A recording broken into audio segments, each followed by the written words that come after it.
Power, influence, legacy. These three words echo through the corridors of history, shaping nations and steering the destiny of millions.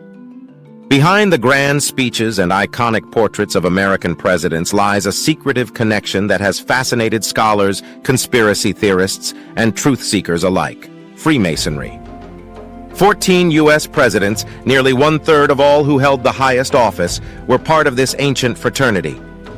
From George Washington, the nation's founding father, to Gerald Ford in the modern era, the thread of Freemasonry runs deeper than most realize. But why? What did this brotherhood offer that became a stepping stone toward the presidency? And who among them ascended to the fabled 33rd degree, the pinnacle of Masonic achievement? This is not just a story about politics or secret societies. It is a story about the hidden architecture of leadership, the rituals, discipline, and mental training that may have given these men an undeniable edge. Today we'll unravel how Freemasonry influenced American leadership, why so many presidents embraced its teachings, and what mysteries remain unsolved to this day. At the heart of Freemasonry is an initiation unlike any other. It is not an organization that recruits or solicits. Instead, the candidate must seek it out, drawn by curiosity, heritage, or a thirst for deeper meaning. That simple act, choosing to knock on the door rather than waiting for an invitation, already sets Freemasonry apart. It demands initiative, a quality every leader must possess. The journey begins with 3 degrees: entered apprentice, fellow craft, and master mason. Each stage is like stepping into a play with rituals, symbols, and dramas designed to test memory, focus, and understanding. Imagine standing as the lead actor in a performance you do not fully grasp, guided through a mystery that forces you to absorb, memorize, and master. For presidents-to-be, this was no trivial exercise. It sharpened their discipline and trained their minds in ways traditional schooling could never match. But what did this mean for America's commanders-in-chief? Let's begin with George Washington. Known as the most iconic Freemason president, Washington even laid the cornerstone of the U.S. Capitol wearing full Masonic regalia. To him, Freemasonry was not merely a fraternity, it was a framework of values, discipline, morality, and the pursuit of truth. Washington's belief in order and structure mirrored the very lessons he absorbed from his Masonic Lodge. His presidency was not only the beginning of a new nation, but also the beginning of a silent Masonic legacy at the top of American leadership.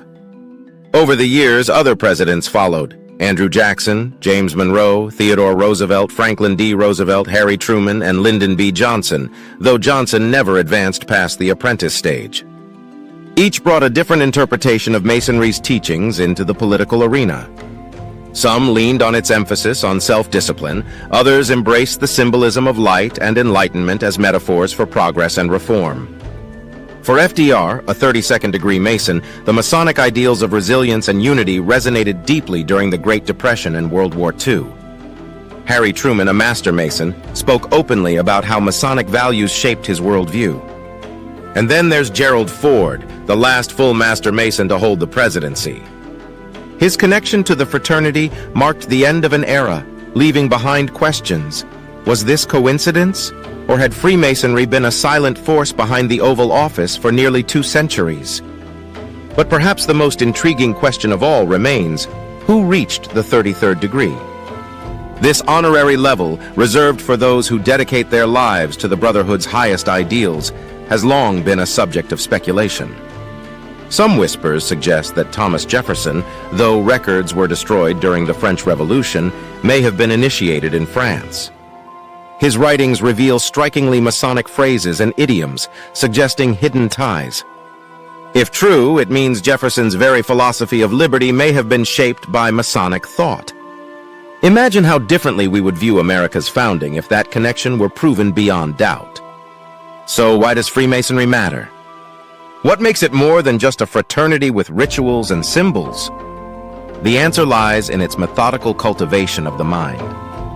Members undergo rigorous memory training, learning vast passages of ritual text, far beyond what most people ever attempt. These lessons are not just recitations, they embed discipline, patience, and mental clarity. For future presidents, this was training ground for speeches, debates, and decision-making under immense pressure.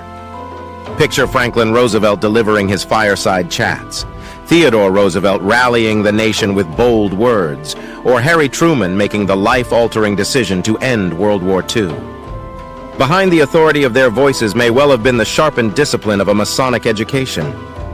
But there's another layer, symbolism.